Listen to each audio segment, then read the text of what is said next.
네, 국내 시장 쟁점 함께 분석해 보도록 하겠습니다. 라이브 이슈 타임인데요. 펠리즈 투자앤리서치 김민수 대표 전화 연결되어 있습니다. 안녕하십니까? 네, 안녕하십니까?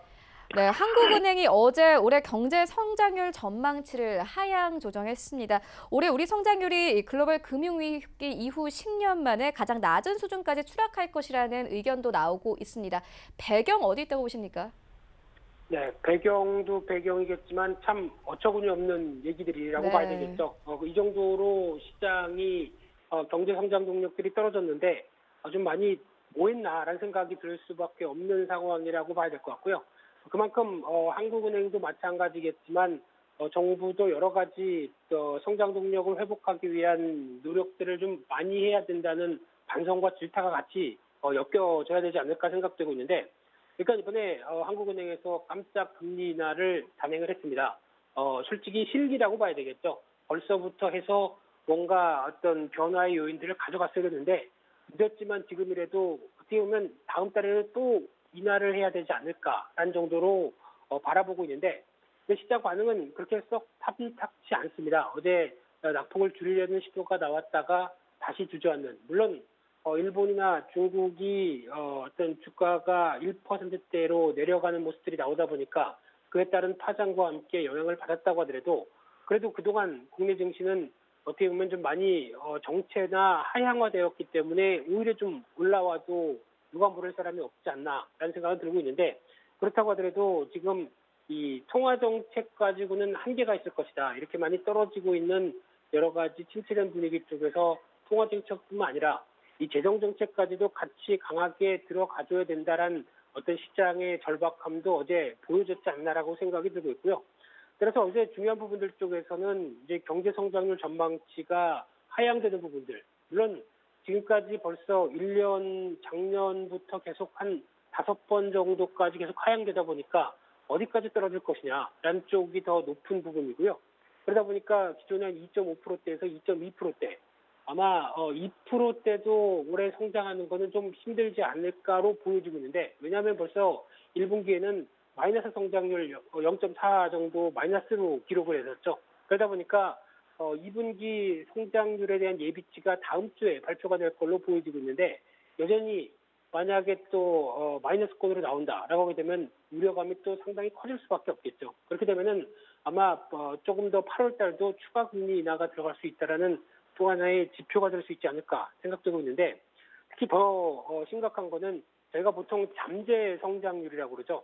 어떤 물가 상승이 없이 달성할 수 있는 최대 성장률을 가리키는데 보통 한 2%대 적어도 후반대는 나와야 되는 수치로 바라보고 있는데 지금 이 부분까지도 2.5%대 정도까지 2020년대까지 내려잡는다라고 하게 되면 참 위축되는 흐름이라고 봐야 될 것 같고요. 특히 올해 소비자 물가 상승률 전망치도 1%대에서 0.7%대. 그렇죠. 이 소비자 물가가 안 오른다는 얘기는 대표적으로 보게 되면 물가 상승률은 경제의 성장을 좀 반영하면서 같이 움직이는 대표적인 인플레이션을 정상적인 인플레이션을 보여줘야 되는데 그게 못하고 오히려 정체돼 있다라고 하게 되면 오히려 이런 부분들이 더 안 좋은 신호가 아닌가 생각되고 있고요. 특히 물가가 안 오르는 만큼 그에 따라서 적극적으로 통화 정책도 완화적으로 나갈 필요가 있다는 것도 같이 보여줄 수밖에 없는 상황들인데 앵커님께서 말씀하셨듯이 글로벌 금융위기 이후에 최저치의 흐름들까지 보여주고 있고요. 그런 상황 속에서 해외 기관도 다수 안 좋게 보고 있습니다. 대표적인 모건 스탠리 같은 경우는 이번에 일본의 경제 제재가 나오면서 바로 그 다음 날 2.2%대 한국의 성장률에서 1.8%대 아마 2%대 이하로 보여준 최초의 기관이 아닌가 생각되고 있는데 별로 좋지 않은 최초죠. 그런 관점 쪽에서 S&P도 한 2%대 성장 쪽으로 나온다라고 하게 되면 아마 2분기 GDP에 대해서 그렇게 큰 자신감이 없다라고 하게 되면 2% 이하로 내려갈 수밖에 없는 상황이라고 봐야 될 것 같고요. 그런 차원으로 보게 되면은 보통 그런 얘기가 있죠. 그러면 주식시장 관련돼서도 어떤 성장률이 한 3%대 성장하는 나라에 투자하겠느냐, 아니면 이런 식으로 2%도 성장하지 못하는 나라에 투자를 하겠느냐라는 관점이 나왔을 때 당연히 경제 성장률 3%대로 가야 되겠죠. 그러다 보니까 미국으로 직접 투자하는 쪽이 지금 해외 직접 투자가 상당히 많이 일어나고 있는 부분들이 오히려 이런 데서 찾을 수 있다라고 보게 되면 상대적으로 국내 증시는 또 소외를 받을 수밖에 없겠죠. 이런 어떤 악순환을 좀 끊어야 된다는 관점 쪽에서 봤을 때 정부의 역할이나 한국은행의 역할이 상당히 중요할 수밖에 없고요.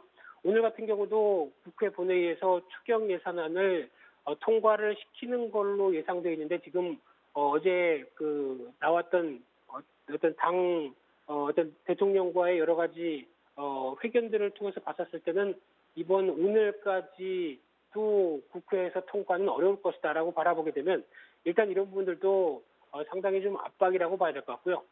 제발 국회에서도 여러 가지 사태의 좀 심각성, 경제 동력이 떨어지는 심각성을 알고 추경이나 아니면 이런 통화와 재정 모두 다 끌어올리는 일에 좀 열일을 했으면 좋겠다라는 바람으로 일단 1번의 이슈는 마치겠습니다.